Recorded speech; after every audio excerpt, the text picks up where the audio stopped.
بسم الله الرحمن الرحيم. اللهم صل على سيدنا ومولانا محمد وعلى ال سيدنا ومولانا محمد رب الجميع رب اشرح لي صدري ويسر لي امري. ورا پرون سبق کې موږ دا خبره کړې وکنه چې موږ وی ليس بعارض چې الله پاک دا صانع د عالم دا عرض نه لري. په دې خبره باندې دوه دلیلونه پیش کړو. یو دلیل خداو که صانع عالم چې دا عارض شي نو د عارض په خپل محل کې په خپل د تحیز کې چاته محتاج وي، په خپل وجود کې محل ته محتاج وي، یعنی عارض عالم موجودي چې کله محل راشي د محل نه بغیر عارض څنګه نه چرتله نو کسانې عالم عارض شي نو دا بل ته محتاج وي، محتاج کېدل دا ممکنه علامه او ثاني عالم چې دا ممکن نشي کېده. دا خبره ویم دلیل لاره چې دا عارض د لپاره بقا ممتنع او محال ده. د عارض د لپاره بقا ممتنع او محال ده. نو کچرته عارض دا ومنل شي نو بقا به محال شي، حالانکه باری تعالی لپاره بقا چې دا ثابت ده، بقا د الله پاک لپاره سره ثابت ده. او کته د عارض د لپاره بقا تسلیم کی چیرې دا عارض ده او بقا د دې لپاره بقا ثابت ده. نو عارض هم یو معنا ده او بقا هم یو معنا ده. نو بیا بدلږي قیام المعنى بالمعنى براشي او قیام المعنى یعنی قائم کېدل د معنا په معنا سره دا باطل دي. او د قیام المعنى بالمعنى مطلب دا دی چې دا عارض په تحیز کې د محل تابع دی. تحیز معنی ذهن ول یعنی عارض بحاله د دې وجود برازي، عارض بحاله یو ځای دا پور کوي چې کله عام محل موجود وي نو چې عارض په خپل په تحیز کې د محل تابع دی او دا بقا ته د عارض تابع کړل نو دا ولګي وا په خپل باندې په خپل ځای شنو بل څه بس ضرور دي. نو دا خبره ضروري چې عارض بچا پورې قائمي نه به جوهر وي، ابا عارض نه وي لکه پوه شو به معنی ابا عارض نه بلکې څه وي جوهر وي. نو قیام المعنى بالمعنى چې دا محل دغه د پورې عبارت مو شو دوم شو. بیا موږ صدا خبره کړو خو دا عبارت نو شاس په یاد مې کړو چې ما بیا اوس دې ته نه اخوا دا دویم دلیل چې مونږ وې نو په دویم دلیل کې دوه مقدمې دي. وې دا دوه مقدمې چې دا دوه غلطي دي. دا دوه خبرې چې تا کوم د دویم دلیل ته دوه خبرونه جوړ کو کنه. یو دا خبره ده چې دا عارض دا باقی دی.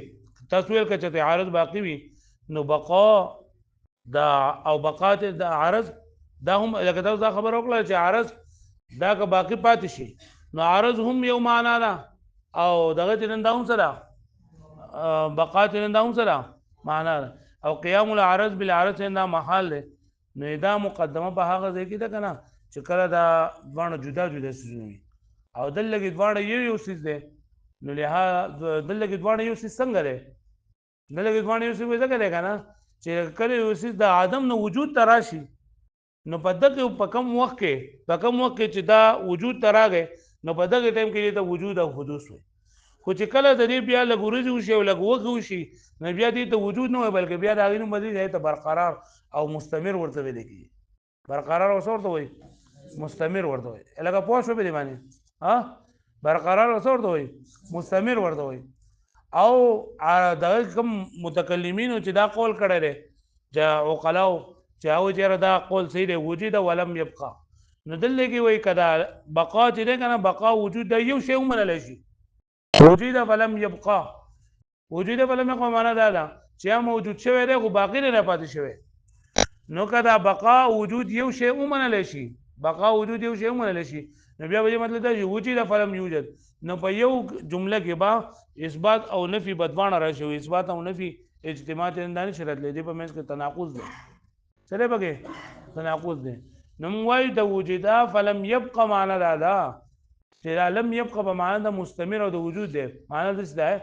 فلا وجود فلم يبقى معنا دا وجود فلم يستمر وجوده وجود فلم يستمر وجوده. نو ګوره دا وجود ورته په ان واحد کې وي په اولنی ان کې ورته وجود وي او په ورستنی وخت کې دې ته چې دا څه ورته ویل کېږي مستمر ورته وي. نو موږ وجودا موجود ده خو باقی نه پاتې شوی مطلب په یو وخت خو موجود ده او په ورستو وخت کې نه باقی نه پاتې شوی نو تناقض نشي دا تناقض لپاره وحدت زمان شرط دی لکه زمانه یو نه. او دویمه دا چې دوی کنه چې د قیام المعنى بالمعنى مطلب دا دی چې دا عارض په تحیز کې د محل تابع وي عارض په پسګي فتحیز کې د محل تابع وي وای دا خبره جنن دا صحیح نه ده بلکې کدا خبره صحیح شي بیا به څه قرار به راشي بیا به دا راشي کنه چې دا الله پاک دا صفات نه دي دا الله پاک دا صفات دا به هم دغه تابع بشي د تحیز تابع بشي دا الله پاک صفات به د څه تابع شي او دا خبره یقیني ده او دا مخکې به شوي ده چې څنګه د الله پاک ذات چې دا د تحیز نه پاک دی نه دغه شان د الله پاک صفات هم د تحیز نه سری پاک دي نو د دې مطلب دا دی چې قیام المعنی بما چې دا جمله به دې وي چې دا اولنې به موصوف او دویم به صفت جوړې دي شي په دې کې به صفت جوړې دي صلاحیت به لکه وایي جسم اسود نو دلته دا جسم مفرد ده دا موصوف ده او دا اسود ولسره نو دا الله پاک د پاره دا صفت مطلب دا دی چې دا صفت په خپل وجود کې د موصوف تابع وي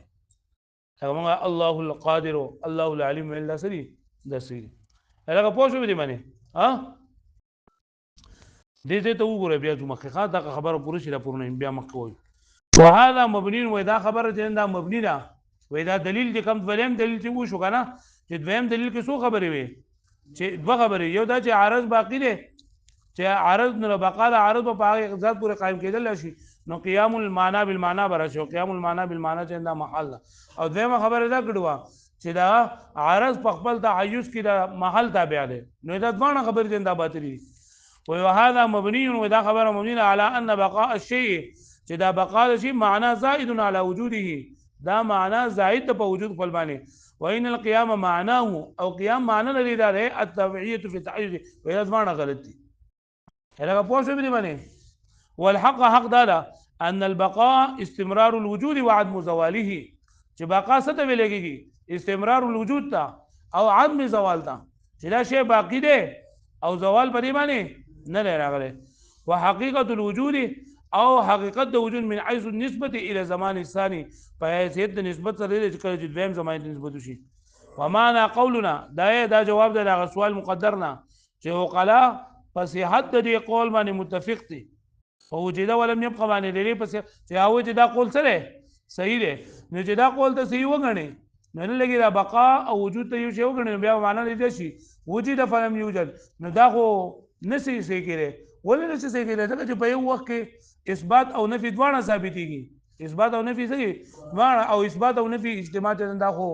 تناقض دی پوه شو دې باندې نو جواب ورکړی چې دلته وجود فلم يبقى په معنی سره انه حدث چې دا حدث دی فلم يستمر وجوده نو چې کله دا ته وې نو چې وجوده فلم يستمر وجوده په معنی باندې نو اثبات تعلق د ان واحد سره شو د اولنی ان سره او د استمرار تعلق دا دویم زمانی جدا شوی او د تناقض د پاره دا شرط چې زمانه به سي نو انه حدث فلم يستمر وجوده چې دا حدث دی او د دې استمرار د وجود نشته ولم يكن ثابتا في زمان ثاني او دا ثابت هم نه په زمان ثاني کې لکه پوه شو به معنی وان القيام هو الاختصاص الناعد او دا غوې مقدمه ته اندارت کوي چې دا چې دا عارض په خپل تحیز کې د څه تابع وي دا محل تابع وي دا خبره چې دا هم صحیح نه ده ځکه کدا ته بیا صحیح ومنې کنه نو بیا د الله تعالی د صفات نه دي دی بیا دا په ذات د باری تعالی پورې وزیر نه دا پتا یو ځکه بدایي پر تحیز به ته ګوري پوه شئ او تحیز د الله پاک د صفات د تحیز نه د الله پاک ذات او د الله پاک صفات تحیز نه پاک دي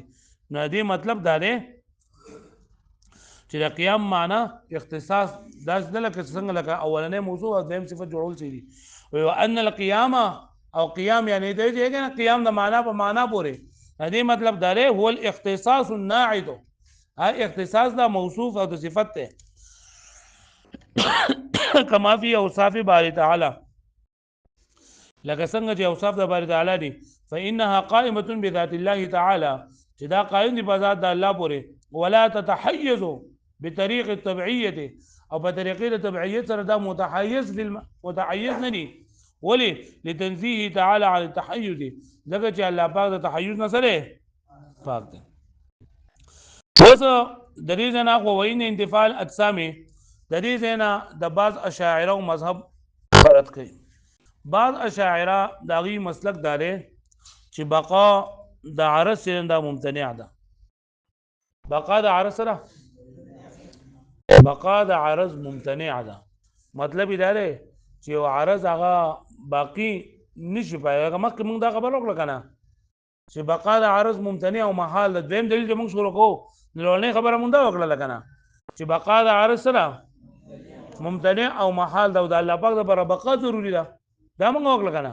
نو دا خبره چې کوم ده کنه چې متکلمین اشاعره هغې دا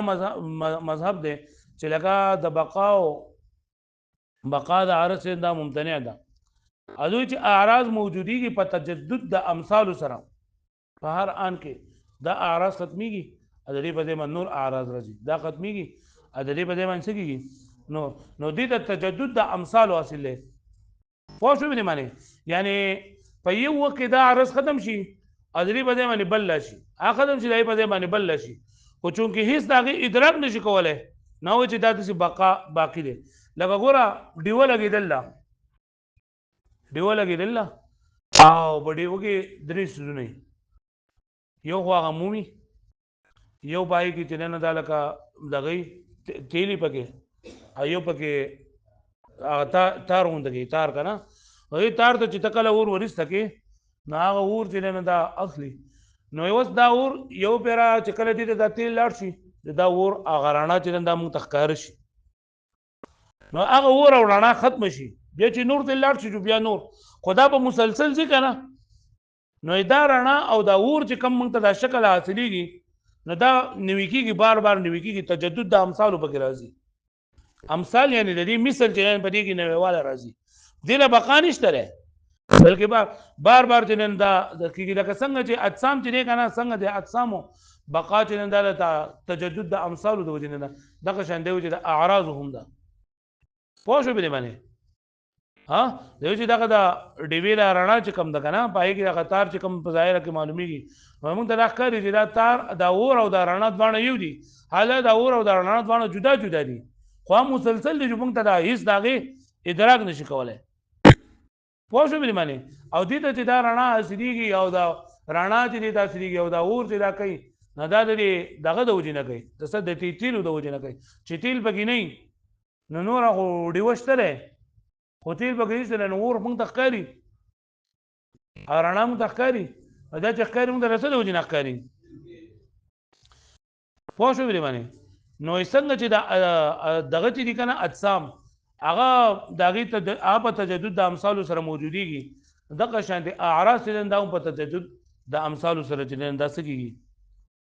معلومېږي. نو دا شاعرۍ وایي چې دا خبره غلطه ده. ولې غلطه ده؟ ځکه وایي که د اجسامو بقا په تجدد د امثالو سره شي که نه نو بیا به دا جزا سزا به ساقط شي. بیا وایي دې مطلب دا وي چې لکه یو کس لکه ګوره په دې ټایم کې د اوس 10 منټه کم 10 بجې دي یو کس په 10 منټه کم په 10 بجې باندې غلا وکړله نو ته وایې چې یاره اوس په 15 منټه کم په 10 بجې باندې په ده باندې غلا ثابته شوله او په 15 منټه کم په 10 بجې باندې د باندې غلا ثابته شو په 10 بجې ولا موږ سزا ورکوم نو ته وایې چې اوس تجدد د امثالو راځي. څه راځي؟ د اجسامو لپاره تجدد د امثالو راځي که نه نو چې ته وایې د جسم لپاره تجدد د امثالو ثابت کړي نو په 10 منټه کم په 10 باندې یو جسم غلا وکړله په 15 منټه کم په 10 باندې د بل جسم لپاره ته مثل بدلیږي تجدد د امثالو راځي نو په 15 منټه کم په 10 باندې په بل کس باندې غلا ثابته شوه او په 10 بجې باندې بل سزا ورکړه شوه نو دا خو خبره ورانه نه شوله غلا یو کس وکړله ثابته په بل کس باندې شوه او بیا څه شوله نو ټوله دغه چې دی که نه دا ټوله خبره به ګډه وډه شي. نو لهذا دا خبره چې ده چې هغه وایي چې بقا د عرض چې ده نه د عرض لپاره بقا ممتنع ده دا خبره چې دا غلطه ده او هغوی دا قیاس کړې ده په امثال لکه څنګه چې د اجسامو دپاره بقا چې دا ثابت ده هغه په تجدد امثال پکې راځي دغه شان په دې کې راځي مګر هغه هم غلطه ده هم غلطه ده. نو وایي چې وان انتفاع الاجسام فی کل آن ومشاهده چې انتفاع د اجسامو په هر آن او په مشاهده کې ومشاهده بقائها يتجدد الامثال دا نوي کېږي په امثالو سره ليس بابعد من ذلك في الاعراض دا بعید نه بریږي د اعراضونه.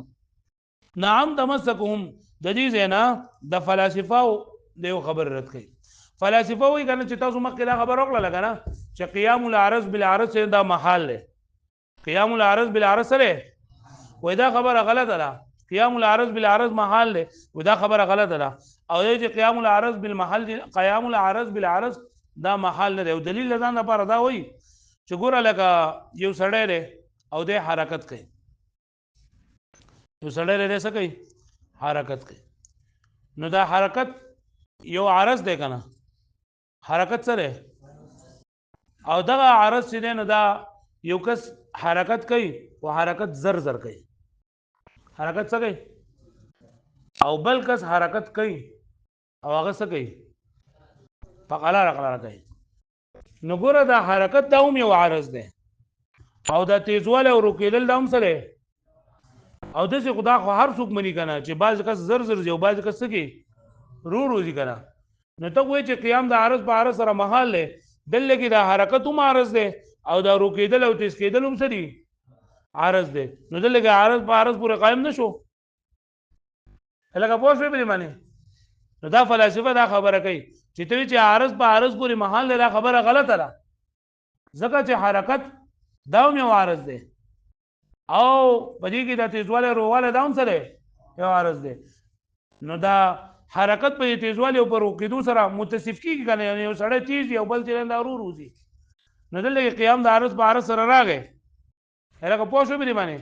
قیام د عرض په څه سره راغی او ته وایې چې دا محال دی نو شارح دا خبره غلطی او وایي چې قیام د عرض په عرض پورې محال دی او پاتې شوه ستا دا خبره چېرې دا حرکت دا عرض دا خو صحیح ده او دا سرعت او دا بطوالی یعنی دا په قلاره او دا چې دی که نه نو دا اعراض نه دي دا اعراض نه دي بلکې دا د حرکت احوال دي دا څه دي د حرکت احوال دي یعنې دغې ته خو بیا هم حرکت وایي که نه که رو دی او که تیز دی نوم یې بدل شوی دی نو دا د هغې احوال دي د هغې نه دي لکه پوه شوې په دې باندې نو چې احوال یې نه دي نو قیام د عرض په عرض پورې رانغی که نه پوه شوې په دې باندې لکه څنګه چې انسان دی د انسان افراد زید دی عمر دی بکر دی نو که دې ته هر چا ته نسبت کوي خو دغه زید خو زید دی که تور دی او که سپین دی خو زید دی پوه شوئ یا دغه شان دي ته وایې فرض نو د فرض چې څومره هم افراد دي که هغه تور دی او که سپین دی خو فرض نوم یې نه بدلېږي هغه چې صفات یې بدلېږي دغه شان دی حرکت دی که په رو دی او که په تیز دی خو حرکت ورته وایي که نه نو دا نورې څه دي صفات لکه پوه شوې په دې باندې وګورئ ورته نعم تمسکهم چې د دوی دا دلیل نیول د فلاسفو ده فی قیام العرض بالعرض چې قیام د عرض په عرض سره راتلی شي بسرعت الحرکت و بطئها چې په سرعت د حرکت سره چې حرکت تیز دی یا هغه سلو دی لیس بتامن الحمدلله دا برابر نه دی ولې اذ لیس ها هنا شیء هو حرکت ځکه نه دی لګي یو څه چې هغه حرکت دی و آخر او بل فهو سرعت او بطن بل ها هنا حرکت مخصوصه بلکې که تیز دی او که رو دی خو دا سره یو حرکت مخصوص دی تسمى بالنسبة إلى بعض الحركات سريعة وبالنسبة إلى البعض بطيئة چې وای نسبت کیږي نو ورکول کیږي چې بعض حرکت ته نسبت وکړي نو سریع ورته وي هغه بعض حرکت ته نسبت وکړي نو دې حرکت ته څه وي حرکت بطيء ورته وي خو لکه حرکت خو ورته وي کنه نو نوم یې نه بدل شي نو دا سرعت او دا بطوءت دا لري حرکت سری احوال دي احوال صفات دي وبهذا تبين دليل دا ثابت شو واضح شو ان ليست السرعه والبطء نوعين مختلفين من الحركه دا سرعت او دا بطوءات يعني تیزواله او رواله دا دو نوعونه مختلف نه دي حرکتنا اذ الانواع الحقيقه لا تختلف بالاضافات ځکه انواع حقيقيه دا نه مختلف کیږي په اضافات سره لکه په اضافي شذون سره دا غي نوع نه بدليږي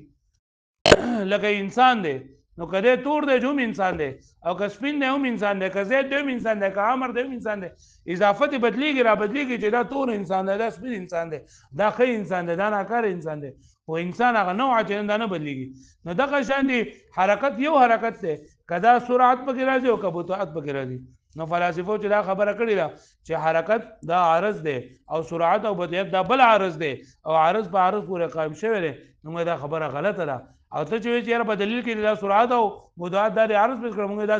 اعراض نه دي جدا اعراض چې قیام العرض بالعرض وکړي بلکې دا څه دي دا احوال دي پوه شوې دې باندې دا وړو